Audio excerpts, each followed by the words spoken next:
नमस्कार, मी संकेत Deshpande. Top news Marathi चॅनलमध्ये आपलं स्वागत.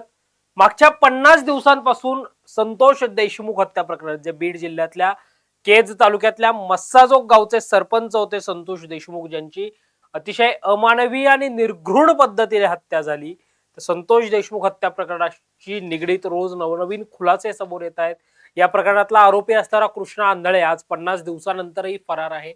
आणि प्रामुख्यानं या प्रकरणाच्या अनुषंगानं वाल्मिक कराड हा राज्याचे अन्न नागरी पुरवठा व ग्राहक संरक्षण मंत्री धनंजय मुंडे यांचा निकटवर्तीय आहे आणि धनंजय मुंडेंनी यामुळं राजीनामा जो आहे तो राजीनामा द्यावा मंत्रिपदाचा, अशी साधारणतः बोललं जातंय. सामाजिक कार्यकर्त्या अंजली दमानिया यांनी राज्याचे मुख्यमंत्री देवेंद्र फडणवीस आणि राज्याचे उपमुख्यमंत्री तथा बीड जिल्ह्याचे पालकमंत्री आणि राष्ट्रवादी काँग्रेस पार्टीचे राष्ट्रीय अध्यक्ष अजित पवार यांची भेट घेतली. साधारणतः 30 ते 35 मिनिटं अंजली दमानी यांनी अजित पवारांची भेट घेतल्याचं आपल्याला पाहायला मिळालं. त्या अगोदर देवेंद्र फडणवीसांसोबतही साधारणतः 30 ते 35 मिनिटं अंजली दमानी यांची जी आहे ती चर्चा झाली असं सांगितलं गेलं.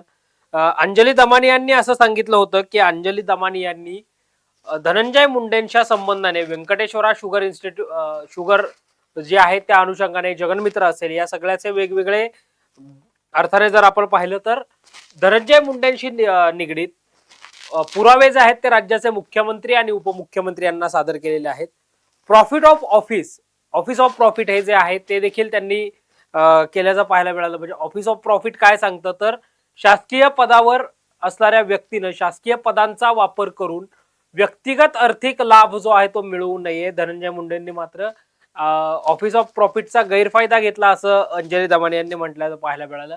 आणि ऑफिस ऑफ प्रॉफिटच्या अनुषंगाने असेल किंवा या सगळ्या धनंजय मुंडेंच्या प्रकरणाशी, वाल्मिक कराडशी धनंजय मुंडेंचे असणारे संबंध असतील, या सगळ्या अनुषंगाने जर आपण पाहिलं तर धनंजय मुंडेंनी राजीनामा द्यायला पाहिजे, द्यावा, ही मागणी प्रामुख्याने अंजली दमानी या करत असल्याचं आपल्याला पाहायला मिळत आहे.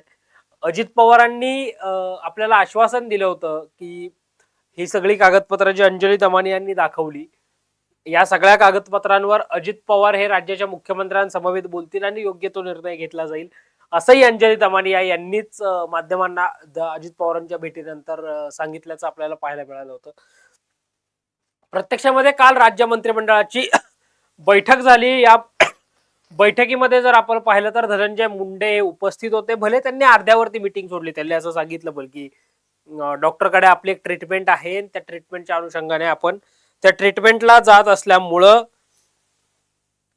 राज्य मंत्रिमंडळाची बैठक जी आहे ती अर्ध्यावर सोडून जातोय. एकदम कॅज्युअल पोशाखामध्ये धनंजय मुंडे त्या ठिकाणी आले होते आणि धनंजय मुंडेंनी 4 मिनिटं 52 सेकंदाचा बाईट देखील माध्यमांना दिला. 2च प्रश्नांना त्यांनी प्रामुख्याने उत्तर दिली. राजीनाम्यावर मात्र ते काहीच बोलल्याचं आपल्याला पाहायला मिळालं नाही. अजित पवारांनी सुद्धा या सगळ्या कागदपत्रांची तपासणी पडताळणी करून आपण योग्य वेळी या संदर्भातला निर्णय घेणार आहे असं म्हटल्याचं पाहायला मिळालं होतं. आणि या सगळ्यानंतर जर आपण पाहिलं तर आजपासून धनंजय मुंडे हे 2 दिवसीय दिल्ली दौऱ्यावर आहेत. धनंजय मुंडे हे दिल्ली दौऱ्यामध्ये केंद्रीय जे मंत्री आहेत, अन्न आणि ग्राहक संरक्षण विभागाचे, ज्याला minister of consumer affairs and food and public distribution असं म्हटलं जातं, ते जे केंद्रीय मंत्री आहेत आपले प्रल्हाद जोशी, त्यांची ते आज भेट घेणार आहेत. आणि खात्याशी संबंधित वेगवेगळ्या बैठका देखील दिल्लीत केंद्रीय स्तरावरून अमित शहा, धनंजय मुंडे जे आहेत ते प्रल्हाद जोशी यांच्या भेटीसोबत आपल्याला ते घेताना पाहायला मिळणार आहेत. अनेक प्रमुख नेत्यांच्या भेटी देखील धनंजय मुंडे घेणार आहेत, अशी तुर्तास तरी माहिती मिळताना आपल्याला पाहायला मिळते. मात्र ही जी भेट आहे प्रल्हाद जोशींबरोबर, जी खात्याशी संबंधित निगडीत आहे, त्या अनुषंगाने धनंजय मुंडे ही आज भेट घेतील असं बोललं जात आहे.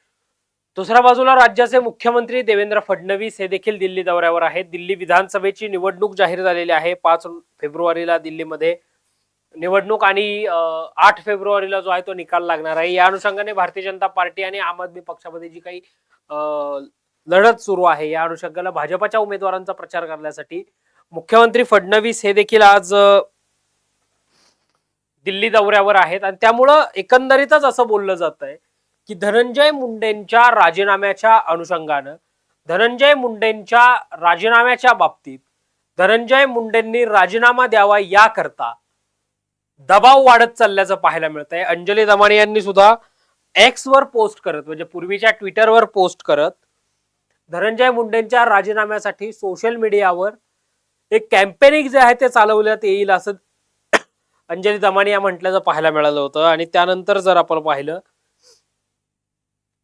तर अगदी सुरेश धसांपासून ते माजलगावचे राष्ट्रवादी काँग्रेस पक्षाचेच आमदार असणारे प्रकाश सुंदरराव सोळंखे यांनी सुद्धा धनंजय मुंडेंच्या राजीनाम्याची मागणी जी आहे ती केल्याचं पाहायला मिळालं होतं. धनंजय मुंडेंनी राजीनामा द्यावा अशी मागणी प्रामुख्याने सत्ता पक्ष विरोधी पक्षातले नेते करताना आपल्याला पाहायला मिळत आहेत. आणि त्याच अनुषंगाने धनंजय मुंडे हे आज दिल्लीमध्ये आहेत. दिल्लीतून कदाचित त्यांच्या राजीनाम्याचा निर्णय जो आहे तो निर्णय होईल असं देखील बोललं जात आहे. धनंजय मुंडेंची राजकीय कारकीर्द जर आपण पाहिली तर पट्टी वडगावचे जिल्हा परिषदेचे सदस्य, विधान परिषदेचे आमदार, भारतीय जनता पार्टीच्या युवा मोर्चाचे अध्यक्ष, त्यानंतर धनंजय मुंडेंनी भाजपाला सोडचिठ्ठी देत राष्ट्रवादी काँग्रेस पक्षामध्ये प्रवेश केला 2013 मध्ये आणि विरोध केल्यानंतर ते विधान परिषदेचे आमदार पुन्हा एकदा बनले. विधान परिषदेचे आमदार बनल्यानंतर धनंजय मुंडेंनी जी आहे ती त्यांच्याकडे विरोधी पक्ष नेते पदाची जबाबदारी जी आहे ती देण्यात आली विधान परिषदेच्या.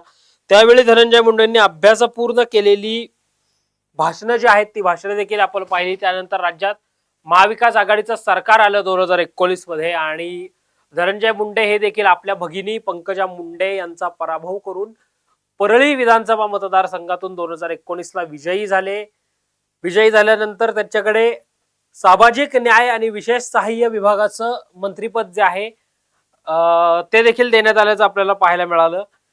या मंत्रिमंडळाच्या माध्यमातून धनंजय मुंडेंनी गोपीनाथराव मुंडे ऊसतोड कामगार महामंडळासारखे प्रमुख महत्वाचे निर्णय जे आहेत ते घेतल्याचं आपल्याला पाहायला मिळालं. आणि एकंदरीत जर आपण पाहिलं तर या सगळ्यामध्ये जर आपण पाहिलं त्यानंतर मग पुन्हा धनंजय मुंडे यांना काही काळ विरोधात जावं लागलं ज्यावेळी भाजप आणि एकनाथ शिंदेचं सरकार आलं होतं त्या मधल्या काळामध्ये वर्षभरासाठी. नंतर अजित पवार महायुतीमध्ये आले. धनंजय मुंडे राज्याचे थेट कृषी मंत्री बनल्याचं आपल्याला पाहायला मिळालं होतं. आणि त्यानंतर आता ज्यावेळी पुन्हा एकदा आपलं महायुतीचं सरकार राज्यामध्ये आलेलं आहे त्यावेळी धनंजय मुंडे हे राज्याचे अन्न नागरी पुरवठा आणि ग्राहक संरक्षण मंत्री झाल्याचं आपल्याला पाहायला मिळत आहे.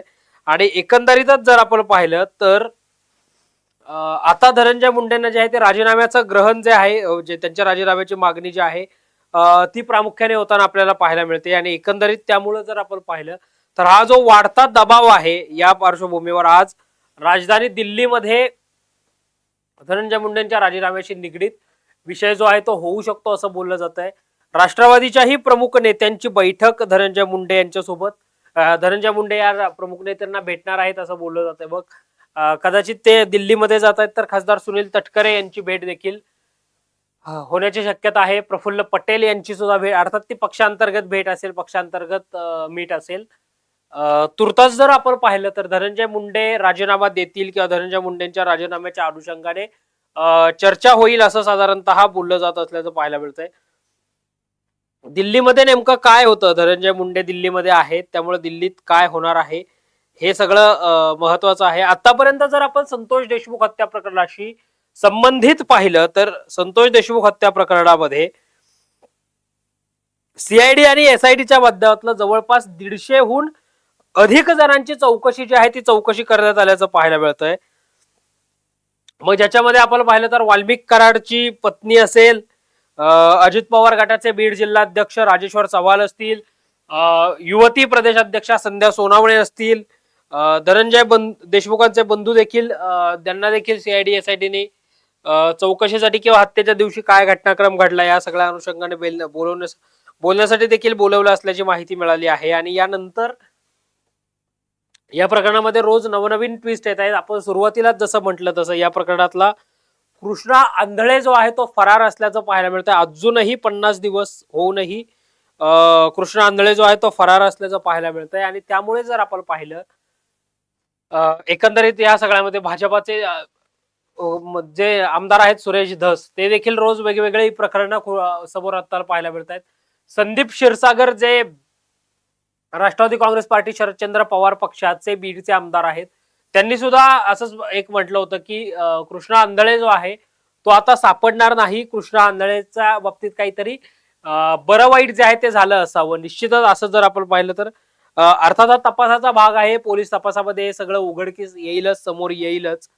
आज जर आपण पाहिलं तर धनंजय मुंडे दिल्लीमध्ये आहेत आणि धनंजय मुंडेंच्या राजीनाम्याचा जो दबाव आपण बघतोय तर किंवा धनंजय मुंडे राजीनामा देतील अशी चर्चा जी आहे ती होताना आपल्याला पाहायला मिळते. निश्चितच या सगळ्यामध्ये नेमकं काय घडतं, दिल्लीमध्ये काय हालचाली होत आहेत हे सगळं पाहणं महत्वाचं आहे. या सगळ्या बाबतचे अपडेट्स आम्ही वेळोवेळी तुमच्यापर्यंत पोहोचवणार आहोत. तर पाहत रहा टॉप न्यूज मराठी, आपला महाराष्ट्र आपली बातमी.